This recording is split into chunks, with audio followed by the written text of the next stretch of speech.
आइए बच्चों बात करते हैं बैंकिंग ऑफ रोड की। बैंकिंग ऑफ रोड हमने पहले भी पढ़ा था, पर हमने तब जब देखा था तब हमने बात की थी विदाउट फ्रिक्शन, पर अब हम बात कर रहे हैं with friction banking of road की। पहले जो हमने पढ़ा था पहले उसको हम एनालाइज करते हैं, वापस रिवाइज करते हैं। क्या था? हमने कहा था कि सपोज एक रोड है जो सर्कुलर टर्न ले रहा है, और सर्कुलर टर्न लेते वक्त अगर कार उस पर मूव कर रही है तो what should be the value of the safe value of the speed for which car can take turn. Safe value of speed हमने निकाली थी, that is under root G R tan theta. Under root G R tan theta उसकी एक safe value थी, जहां पर अगर वो टर्न करता सर्कुलर पाथ पे तो उसको इजीली टर्न ले लेता। बट यदि इससे ज्यादा स्पीड हो या इससे कम स्पीड हो तब क्या होगा? अगर सपोज यहां पर हम बात करें एम मास के पार्टिकल की, जो कार है या कोई भी पार्टिकल है जो टर्न कर रहा है सर्कुलर पाथ में, तो इसके ऊपर हम जानते हैं mg फोर्स नीचे लग रहा होगा, नॉर्मल फोर्स इस डायरेक्शन में लग रहा होगा। अब कार के रेस्पेक्ट में ही बात कर रहे हैं क्योंकि हम इसका एक्सप्लेनेशन सेंट्रीफ्यूगल फोर्स के रेस्पेक्ट में देते हैं, तो बात कर रहे हैं कार के रेस्पेक्ट में, तो एक centrifugal force away from the centre बाहर की तरफ लग रहा होगा, जिसकी वैल्यू एफ सेंट्रीफ्यूगल की value mv square by R के बराबर होगी। R is the radius of the circular path. अब इस कंडीशन में अगर बात करेंगे वेयर हम इसको स्मॉल आर मान लेते हैं, this is small R is the radius of the circular path, remember. तो अगर मान लेते हैं कि v स्पीड ज्यादा हो सेफ वैल्यू से, तो बाहर की तरफ लगने वाला फोर्स बढ़ जाएगा। अगर बाहर की तरफ लगने वाला फोर्स बढ़ा तो ये बॉडी ऊपर जाने की टेंडेंसी रखती है। इसका मतलब अपने पाथ से डिस्ट्रैक्ट होगी, अपने पाथ से डिस्टर्ब हो जाएगी और बाहर की तरफ निकल जाएगी।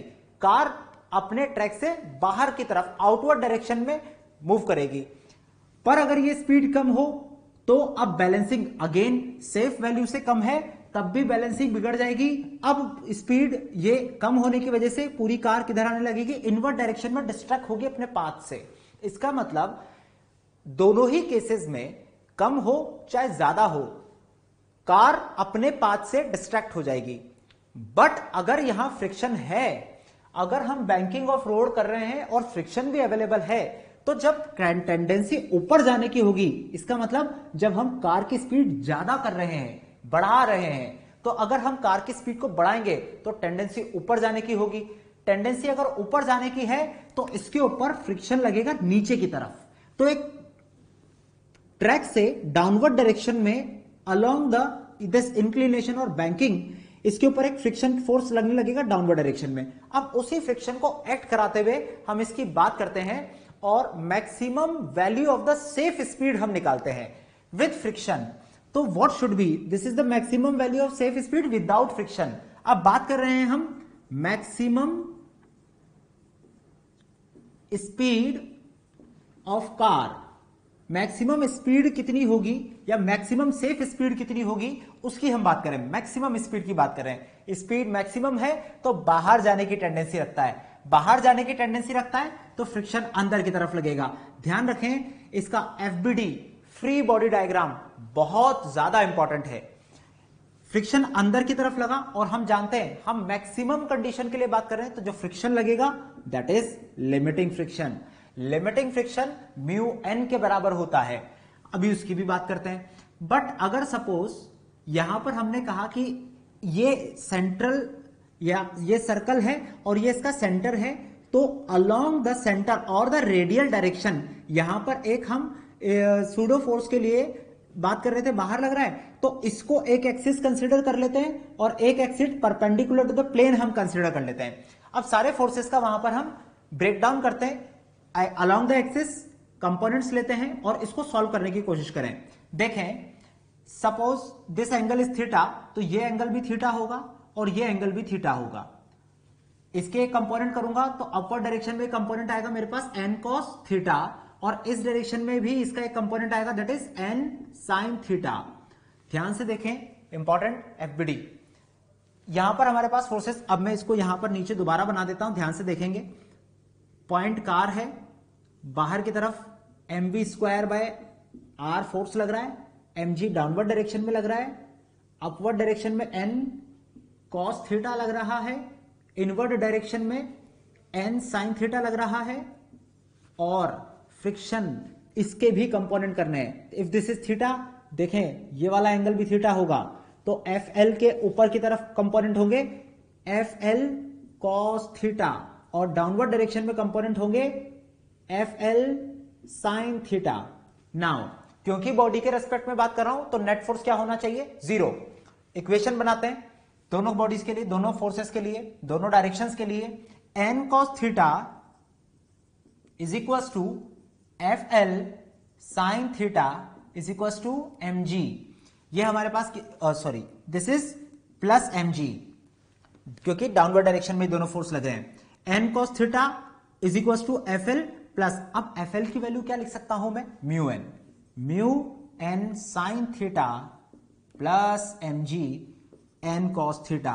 तो यहां पर हम ध्यान से देखें, एक इक्वेशन हमने बनाई N cos theta minus mu N sine theta is equal to M G, ये हमारी फर्स्ट इक्वेशन। सेकेंड इक्वेशन हम बनाते हैं हॉरिजॉन्टल डायरेक्शन में या रेडियल डायरेक्शन, जिसको हमने यहां पर डिफाइन किया था रेडियल डायरेक्शन में।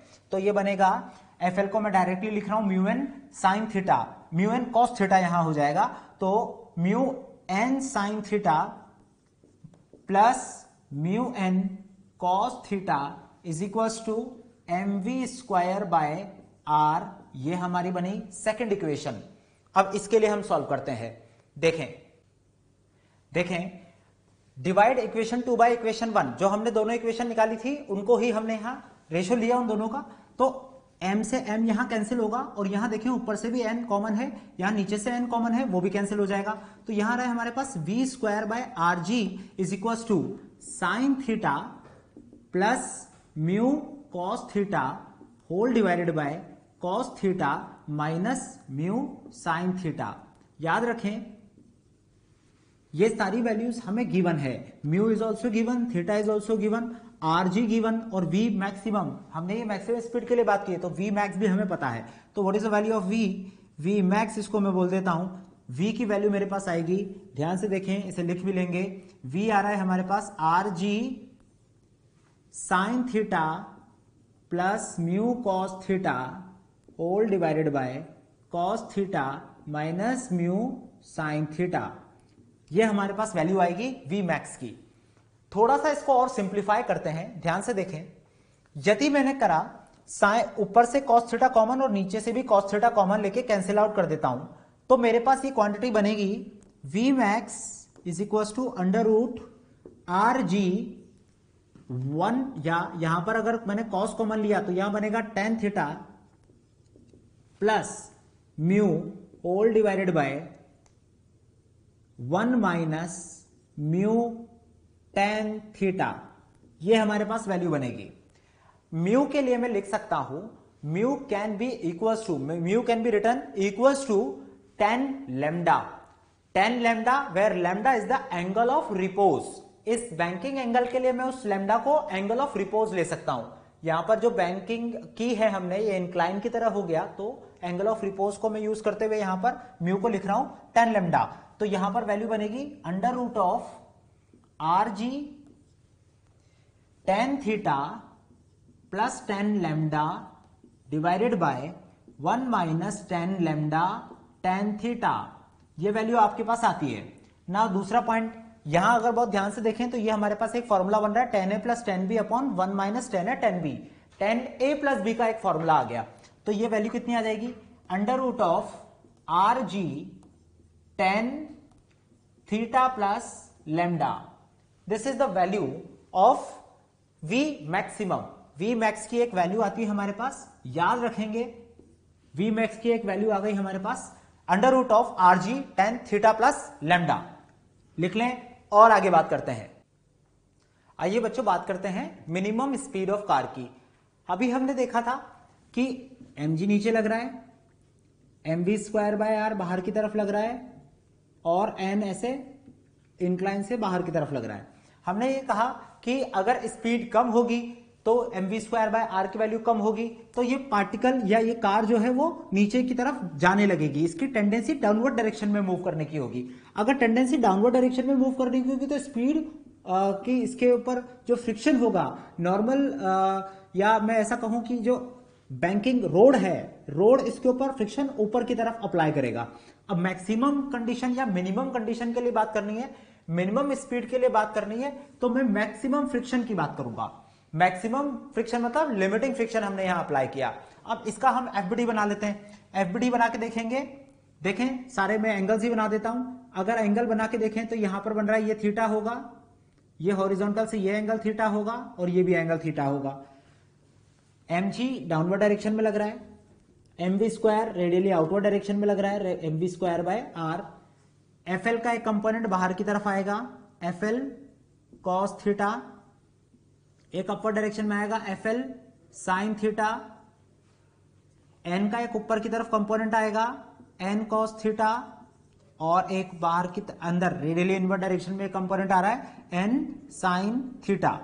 ये हमारे पास सारे कंपोनेंट्स आ गए, ये सारी वैल्यूज हमारे पास आ गई। अब हम इसी के लिए बात करते हैं। ध्यान से देखें, ये सारे हमने एफबीडी बनाया है, इसके लिए रेडियल डायरेक्शन में और एक perpendicular to the circular path, उस सर्कुलर पाथ के परपेंडिकुलर डायरेक्शन में हम इक्वेशंस लिख सकते हैं। अगेन बॉडी के रेस्पेक्ट में बात करने तो नेट फोर्स 0 होना चाहिए हर डायरेक्शन में। तो इक्वल करें, सॉल्व करते हैं, तो हमारे पास आ रहा है, ध्यान से देखें, अगर N sine theta is equal to F को मैं डायरेक्टली लिख सकता हूं mu N cos theta plus M V square by R. तो what is the value of M V square by R? It is equal to N sine theta minus mu N cos theta, ये value आ जाएगी। और second, ये आपके पास आया क्या, first equation. अब मैं एक perpendicular to the circular path वाली डायरेक्शन में मैं इक्वेशन लिख रहा हूं, तो mg must be equals to n cos theta plus mu n sine theta. ये अपने पास सेकंड इक्वेशन आ गई। इन दोनों ही इक्वेशंस का मैं रेशो भी ले लेता हूं, तो taking the ratio mv square by r divided by mg is equals to n sine theta minus mu n cos theta whole divided by n cos theta plus mu n sine theta. ये हमारे पास value आ जाएगी। हमने ratio लिया। अब देखें, हमारे पास रेशो कैंसिल, m को कैंसिल करने पर और n को कैंसिल करने के बाद हमारे पास वैल्यू आई v square by R G is equal to sine theta minus mu cos theta divided by cos theta plus mu sine theta. अब हम इस डायरेक्शन, इस साइड पे कॉस थीटा से ऊपर नीचे डिवाइड कर देते हैं या कॉमन लेके कैंसिल करते हैं, तो हमारे पास क्या बन जाएगा, ये tan theta minus mu cos theta whole divided by, या कॉस थीटा क्योंकि कॉमन ले लिया तो ये तो गया, whole divided by 1 plus mu tan theta. ये वैल्यू हमारे पास बची। और इधर आ रहा है अपने पास V square by R G, तो वी स्क्वायर की वैल्यू अपने पास आ जाएगी आर जी। यहां पर मैं म्यू को क्या लिख सकता हूं, अगेन म्यू को हम यहां लिख सकते हैं टेन लैम्डा, तो 1 tan theta minus tan lambda whole divided by 1 plus tan lambda tan theta. ये वैल्यू आती है अपने पास, स्क्वायर है, इसको भी रूट ले लेते हैं, तो ये हमारे पास एक इक्वेशन बन गई v की। अब देखिए ये एक अगेन फॉर्मूला बन रहा है, ten theta minus tan lambda divided by 1 plus tan lambda tan theta. तो ये वैल्यू हम क्या लिख सकते हैं, टेन लैम्डा या ten theta minus lambda. Value क्या आ जाएगी, v मिनिमम की बात कर रहे थे, तो v मिनिमम आ गया हमारे पास under root of R G tan theta minus lambda. ये हमारे पास वैल्यू आती है v मिनिमम की। हमने v मैक्सिमम भी निकाला, v मिनिमम भी निकाला, दोनों वैल्यूज अब मेरे पास हैं। तो there is a range of speed, एक स्पीड की रेंज आ गई कि अगर इस रेंज में ही हमारी स्पीड होगी तो हम सेफली उस सर्कुलर पाथ पे टर्न कर सकते हैं। पर अगर उससे कम या ज्यादा हुआ तो car will distract from its path, अपने पाथ से डिस्टर्ब हो जाएगी। देखें क्या हमारी रेंज क्या थी, तो range of safe speed is equal to, क्या रेंज है, v मिनिमम स्पीड है आर जी टेन थीटा माइनस लैम्डा, या इसको थोड़ा और अच्छे से लिखें अगर हम, under root of R G tan theta minus lambda v और मैक्सिमम क्या हो सकती है, under root of R G tan theta plus lambda. ये हमारे पास वैल्यू आती है, ये हमारे पास रेंज आती है सेफ स्पीड की। याद रखेंगे, इससे कम या ज्यादा स्पीड होगी तो पार्टिकल या कार जो है वो अपने पाथ को छोड़ देगी। लिख ले।